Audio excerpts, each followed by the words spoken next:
Hi, we're Team Mobius, and our project is on creating a novel microbial chitin PCB. What if electronic waste in production were circular, with the process of decay replenishing the ability to regenerate and derive new material? To begin, we identified an essentially universal electronic component, the printed circuit board, or PCB.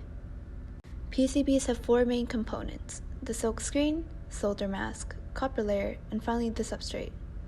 The substrate is typically made from toxic epoxy resins and is discarded upon end of life, whereas the other components are typically taken out and recycled. This is an overview of the current PCB production system. As for the PCB waste disposal system, major pain points include the time-consuming and physically laborious process of dismantling PCBs and manually removing their electronic components. The substrate is then ground and dedusted or sorted into metallic and non-metallic particles, which exposes employees to harmful chemicals and fumes.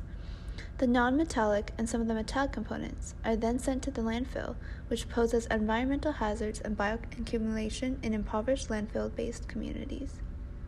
The major component we want to replace in the system is the substrate. The substrate is usually made out of plexiglass or fiberglass and makes up the skeleton of the PCB. Its properties are that it's chemically inert and also an insulator.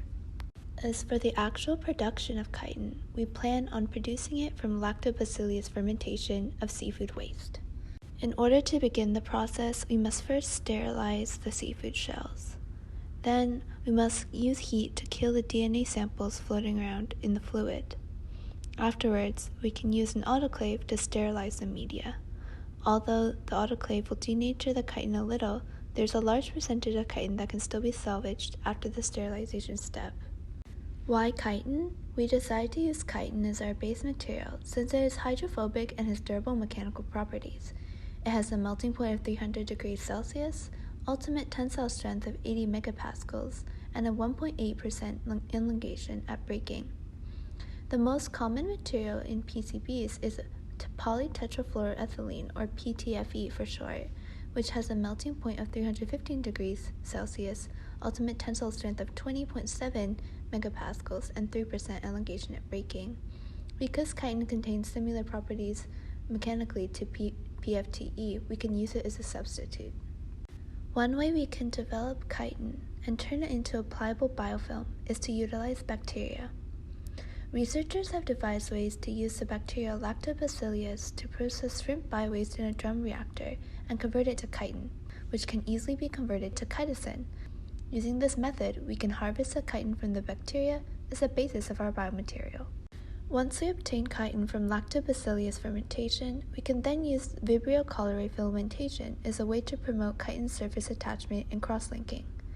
By mixing these two processes into the same bioreactor, we can then create a system that can develop chitin biofilm on the surface of this bacterial mixture.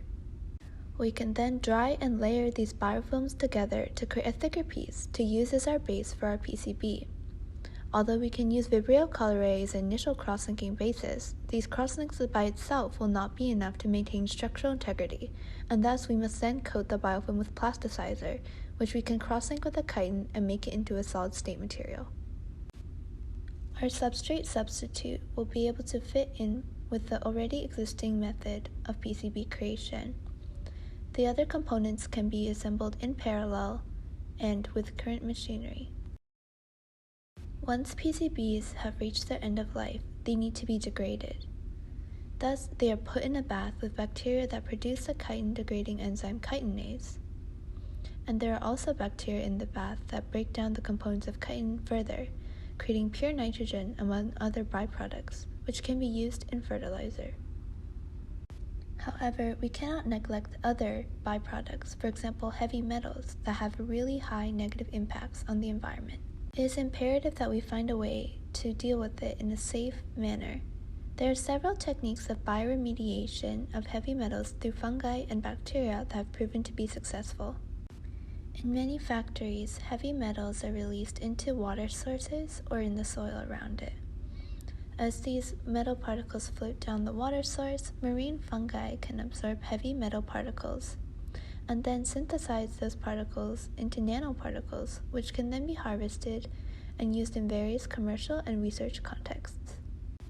As for the other byproduct, we can integrate those nitrogen spin-offs into fertilizers, which can be used in community gardens and farms and then produce vegetables and fruits to feed the people. Now for our system overview. Firstly, we start from locals producing seafood waste, which is sold to the factories. Next, after sterilization treatment and autoclaving, the seafood shells are dumped into a bioreactor featuring bacteria that convert it to chitin. Afterwards, this solution is transferred to a second bioreactor in which bacteria turn it into a biofilm. From there, the biofilm is extracted and layered and then cross-linked for material strengthening. Afterwards, the PCB substrate substitute joins the manufacture process that already exists and is assembled. The finished PCB ready for use is then integrated into electronics. Upon reaching end of life, it is then recycled in a chemical bath made of bacteria that degrade it into two main components. The first branch of waste product is the heavy metals, which are processed by marine fungi and then translated into nanoparticles, which are then resold back to the factory in isolated conditions. Afterwards, we'll take a look at the second byproduct, which is nitrogen, broken down by the bacteria in the aforementioned bath. That nitrogen is then integrated into fertilizer and back to the farms and to the community through the food chain. Advantages of our system are that it's bio-derived and biodegradable. It also features maximum reuse of material components and waste components, and it preserves and enriches ecosystems. It benefits local communities, and it is also compatible with current manufacturing processes.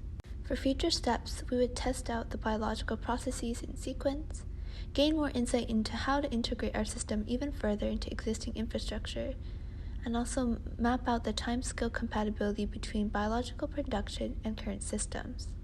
We'd also do analysis for financial viability and look into the potential of using this process for producing other components for electronics like plastics and rubbers.